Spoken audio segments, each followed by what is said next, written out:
This episode is brought to you by Flex Dealer.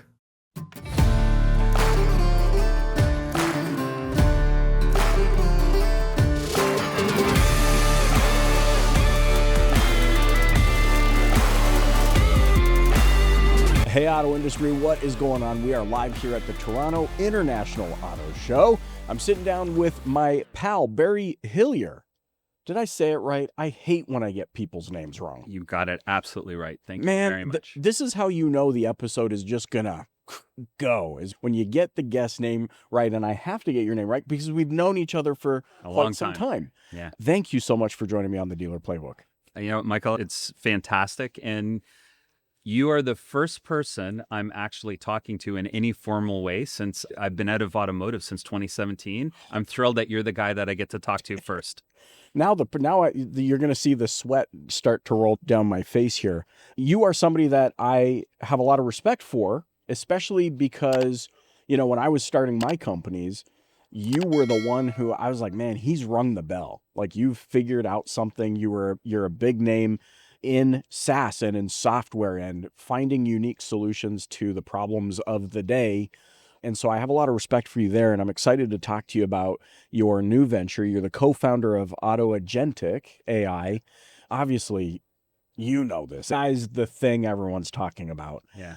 But if I think there's anybody that has a unique spin on how we should be thinking about AI, it's you. So to set the stage here, I want to just kind of backtrack, rewind a little bit. How did you even get into software? And the second to that is, how do you see that all of that experience prepared you for this new venture? It's a great question. And the answer is every career step that I've taken, I've fallen into. I haven't strategically found that direction. So in other words, you know, when I had Dashboard, we were doing agency service work. And after the market crash in 2008, Toyota basically had said, we're no longer providing our web platforms to the dealers. And I was doing a lot of work. Ontario Toyota Dealers was one of my biggest accounts. Sure. And so a bunch of dealers came to me and said, hey, can you build this for us? So, you know, every entrepreneur out there is going to relate to this. Of course, I said yes. I had no idea what they were asking me. I knew I could figure it out, though. And so I started to work very closely with some key individuals. It was actually Amin Tajani at Don Valley North Lexus, who originally I started to talk with and built out the initial platform for what became Glovebox. And what ended up happening was I thought that was going to just be a way for me to get more agency service work. I didn't realize the real power of SaaS at the time, and I didn't even know what SaaS was. But the more I got into it, the more I realized, especially when all of those $400 checks started arriving each month. Right. And one month it dawned on me, that's $25,000 a year. And because of the caliber of what we built, it was growing by word of mouth. We didn't have a single salesperson. Yeah.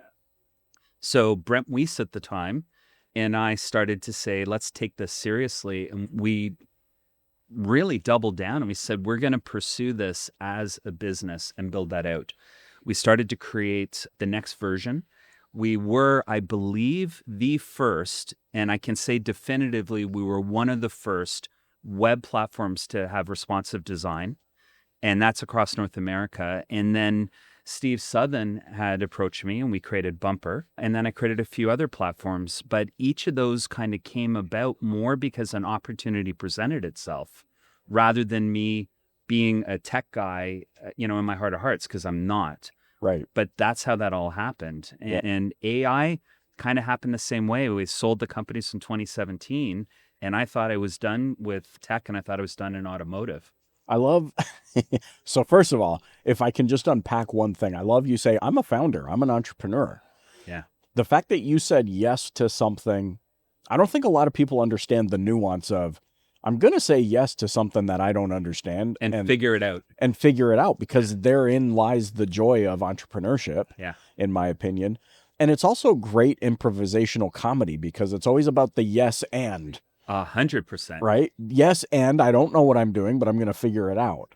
One of my favorite ways when somebody asks me what's it like being an entrepreneur, and I said, well, here's what it's like. You jump off a cliff and you start building a plane and you hope you don't hit the ground and you start to at least glide, if not get air. And, at the end of the day, I think every good entrepreneur realizes if there's an opportunity, Yeah. nobody else is necessarily smarter or better than you. You just need to find the people and you need to find the way to make it happen. And that was exactly our approach when it came from, we're already building websites and we've been building apps. So the leap to go from that into creating SaaS software wasn't necessarily a huge leap, but it was very different. We just had to figure out how to make that work and to work at a level that we were proud of. Right. Now here comes AI. Yeah.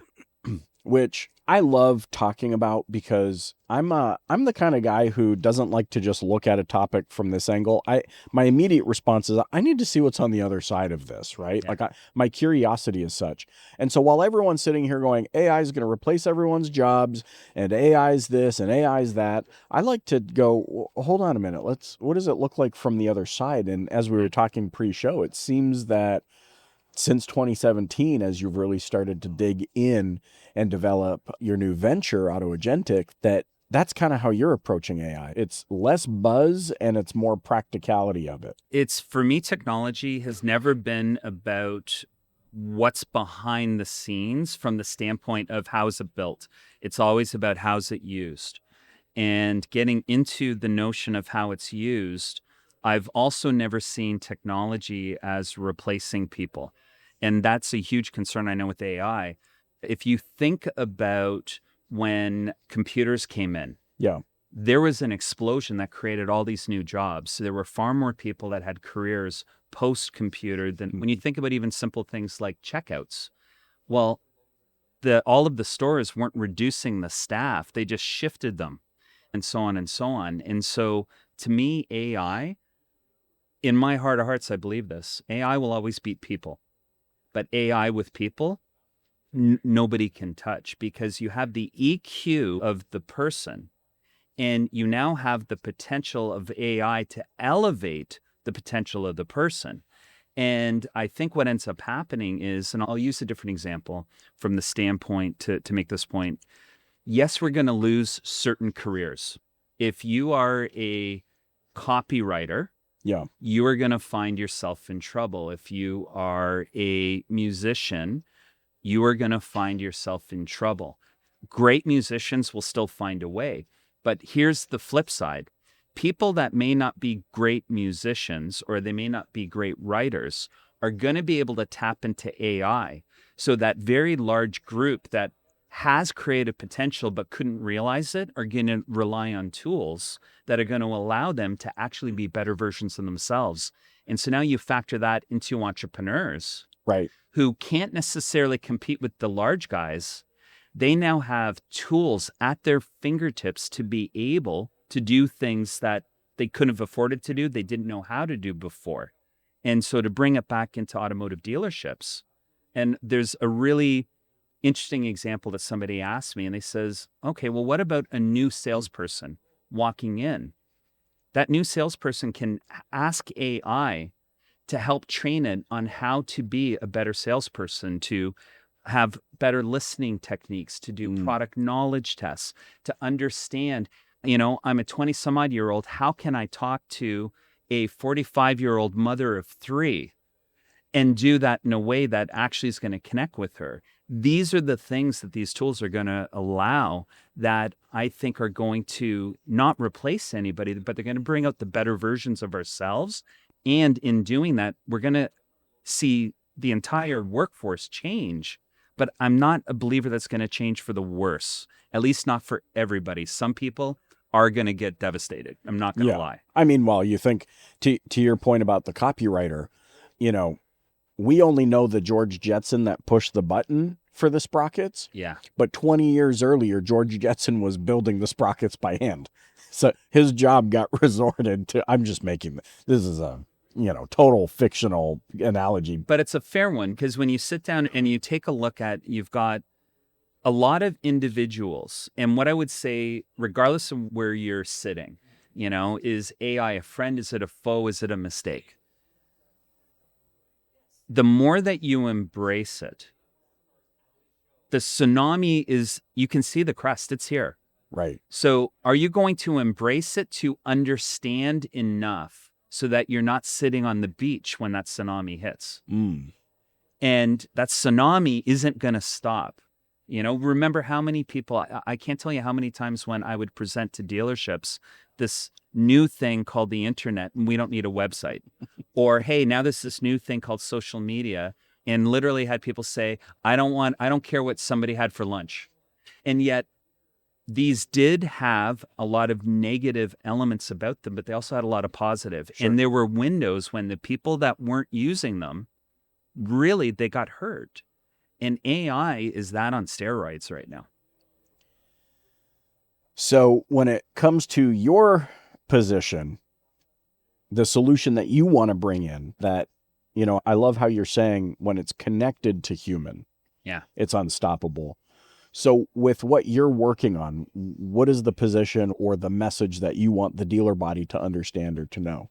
My position when it comes down to the dealer body is educate yourself, and educate yourself. Like so many past technologies, you had situations where people were misrepresenting themselves.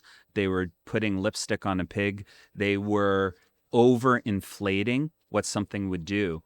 Really educate yourself as to what is actually happening, to enough of an extent that you're asking the right questions about security, about what are the foundations of their approach. So whether it's different large language models or whether it's different ways that they're constructing these, it's really important that you start to understand enough of the basics. And the crazy thing is, any dealer can go out there and just ask ChatGPT, explain these things to me in a way that I can understand. So don't dive into the old bullshit baffles brains, kind of tech approach, but really understand some fundamentals of something that is going to radically alter not just your business, but think about for, dealers that have kids out there. How are you going to help guide them through this too? How are you going to help your employees be guided through this? And if you're being assertive and you're taking control of understanding as much as you can, you're not going to be sitting on the beach anymore. Right. It's interesting you bring the kids into this. I'm old enough a millennial to have enjoyed MASH on TV. Yeah. And young enough to be hip with the Fresh Prince crowd, Yeah. And what I realized over Christmas when I did a complete 180 and my wife and I decided to get our kids phones. We had my oldest is almost 16. Like we've held off on the whole phone thing. Wow, good for you. I was driving one day and it hit me, and you just struck this again in me. But they're the first generation who will never not have this thing. Yeah. I remember, pagers. I remember the look on my grandfather's face when my dad pulled out his first cell phone that was as wide as this, he had a briefcase for this. A briefcase was his phone case, and watching what looked like the ghost leave my grandfather's body. But it progresses from there. Well, if I don't teach them how to use this thing, which is now preloaded with Siri speaking to GPT, and if I don't help them understand how to prompt it to enhance their human capabilities and understanding, then who's going to do it? Yeah. A college roommate? And it dawned on me what you're saying. The tsunami doesn't have to be a lethal visual, but it to me, the way it becomes practical, Barry, is, oh, this is the world my kids will always live in. 100%. And I'm going to build off of this because one of the things that I found interesting. Yeah. We were the generation, so I'm just a little bit older than you. And going in the early days, you had 20s and 30-year-olds who basically were creating the rule book of UI, UX and internet and e-commerce. And we progressed like you, where, growing up didn't have a computer, started to really computers in a practical use were, for me, in university. So we're talking, late 80s, early 90s. Right. And then all of a sudden the internet really didn't start to kick in until around 95. Now, what ended up happening, if you think about the time period between 95 and say 2010, that 15 years, you had the advent of smartphones, you had apps, you had social media, you had e-commerce. There was a lot of transition that happened there. That was 15 years. Well, it was 20 and 30-year-olds mainly that were a large part of writing the rules of the Wild West.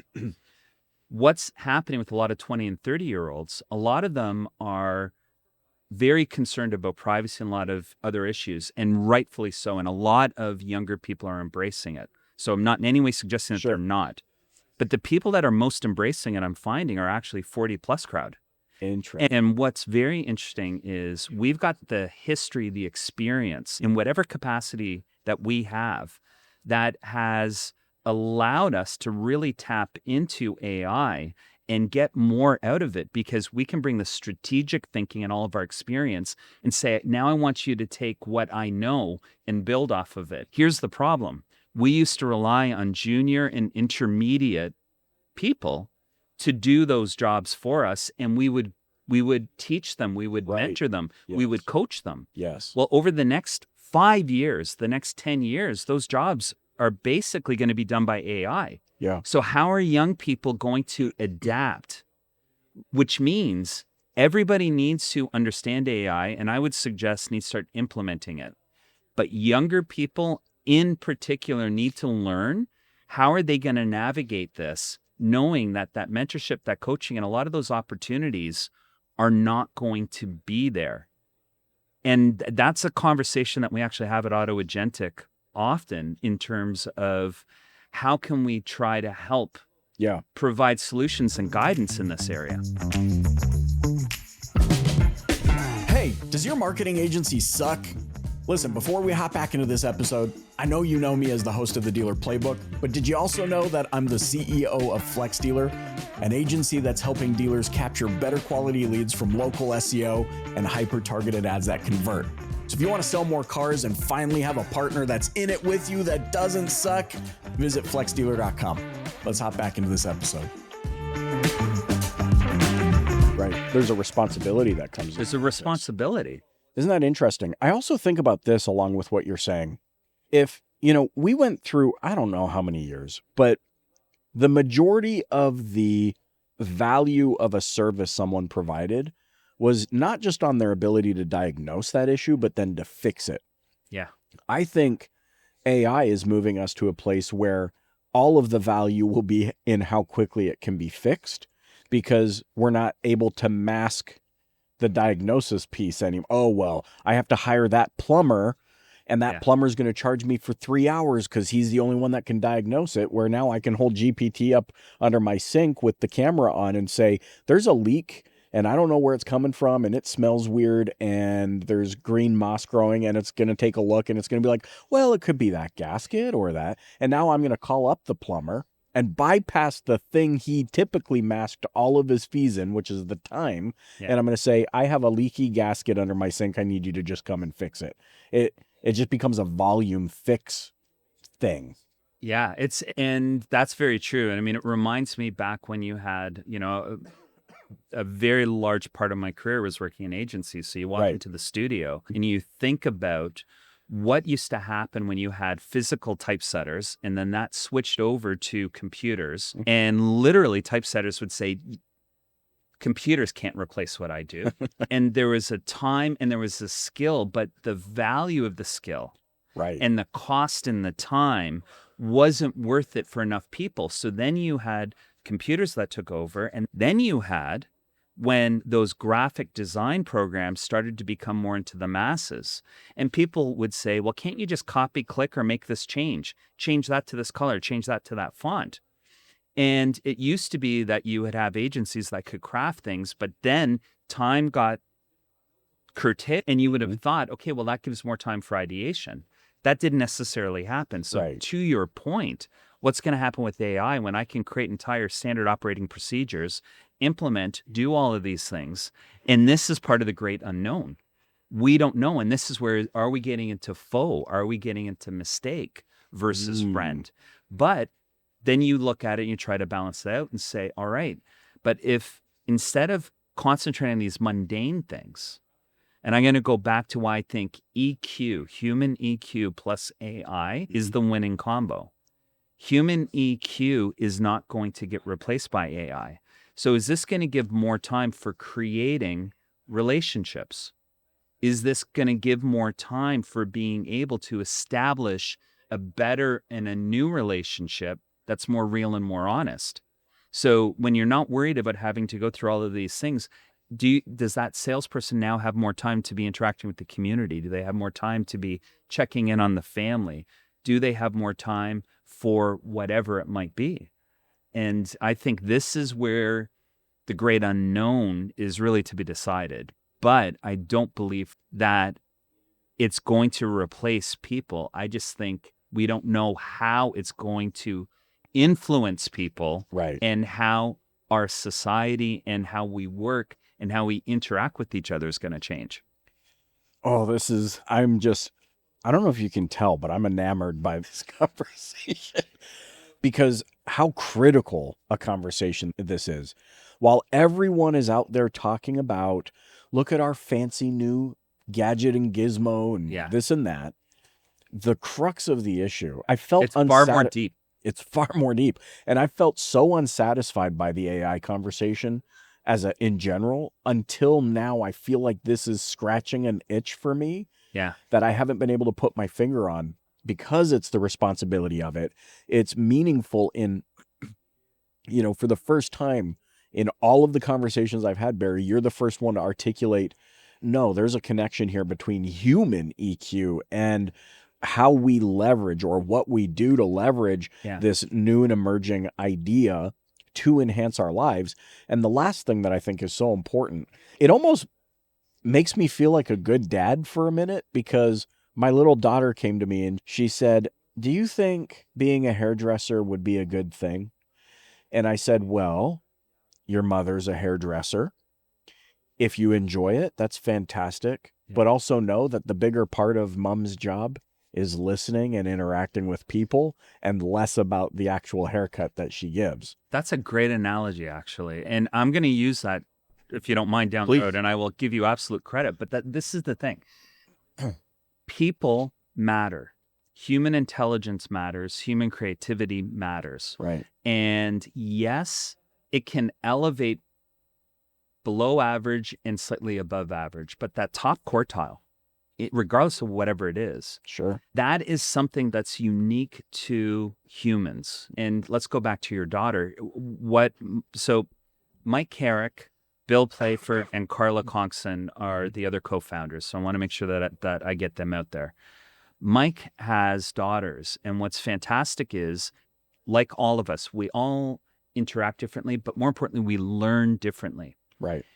He set up AI so that each of his daughters, the AI is set up for how they learn. So the same topics. So now again, picture the advantage. And I'm a big geek. So do you remember Star Trek when Spock was in that little depressed thing and he was at school? Yeah. I kind of see that happening to a large extent where you are going to be learning in an environment that's perfectly suited for you. So now let's take a look at different applications in AI that actually do have some comparatives when it comes down to automotive. And I'm going to use the trades. Sure. So let's talk about your plumber. So your plumbers come in, and let's say that the plumber's part of a larger crew. And the larger crew's got electricians and you've got carpenters, and they are highly skilled, they are highly educated. My entire family, other than me, they're all welders and fitters. So I've got a high regard when it comes down to the trades. And if you were to sit down and take a look at the trades, they're going to be able to build a beautiful cabinet, or they'll be able to install the right floor. They'll be able to get plumbing but are they going to have the same customer service, same communication? You literally could walk and sit down and say to AI, okay, Mrs. Smith, here's where we're with the cabinets. Here's where we are with this. We ran into a problem with that. We're under budget here, over budget there. I need time on this. And it literally can write an email that is going to be the sweetest email ever written. Right. That is going to make Mrs. Smith feel like she understands what's happening. She's got answers to what she needs. Yeah. And boom, there you go. So when you start to think about, especially when it comes down to trades, when it comes down to CPG, when it comes down to whether it's hairdressing and other things, AI is really going to elevate. And in doing that, it's going to be able to also teach those individuals some key skills that are actually going to be reinforcing and strengthening their EQ side. This is huge. I mean, you saw me look over at Emer off camera here. Maybe a month ago, he and I were talking, and he said, he said, Michael, AI is going to be able to teach us the way that we learn. So almost a mirror of what you just said. You were right. You were 100% right. And just the implication of that is such a fascinating thought. I mean, I could follow that wormhole. Why? Because I'm doing it for myself. Yeah. Sometimes I don't know, maybe I'm a slow learner, but sometimes I'm like, wait a minute, teach me this again like I'm 6. I need a refresher on the thing. And I like to learn in this way, and give me an anecdote or and away it goes. Yeah. In a similar way, the output, boy, did I tick some people off on LinkedIn about a month or two ago, where I revealed my highest performing LinkedIn posts were written by a GPT that I trained. Yeah. On thousands and thousands of words of how I've written, and teaching it my formula and whatever. Now, what did it do? It elevated me in that it gave me more capacity. Yeah. But it was still, to your point, this is a very simple way that I'm processing it, is that I still had to cross-reference what it output. I had to cross-reference it to my heart and my gut. Yeah. Would I say that? Is that the position? No, I tweak, adjust. But my highest performing posts for a 30-day period were all written by a GPT that I trained. Yeah. And I just can't help but think how fascinating the implications of where we're headed. I love the human element, though. I love that you so distinctly said people matter, period, full stop. And it's also making me think you better get into sales, because sales ain't going away. It's a people thing. It totally is. And when you think about the areas of sales that salespeople hate, and where, quite frankly, so don't panic when I say this, but there was a recent survey that indicated, and I think it was about 82% of consumers would rather deal with AI in buying a car than a salesperson. But here's the thing, and this is why don't panic. A lot of it is because the very early parts of that conversation, they're not getting the answers that they need to in the time frame that they need it.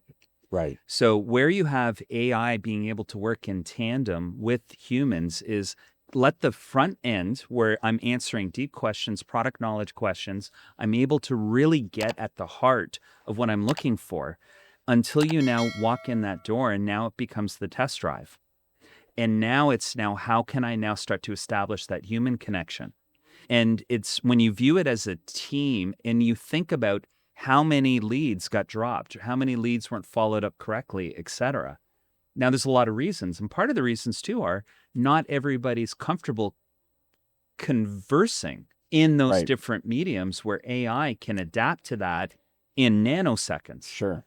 So you are going to see that team-based approach. But at the end of the day, people do buy from people, but people are also have very unique needs, and you can't guess what's on that person's mind.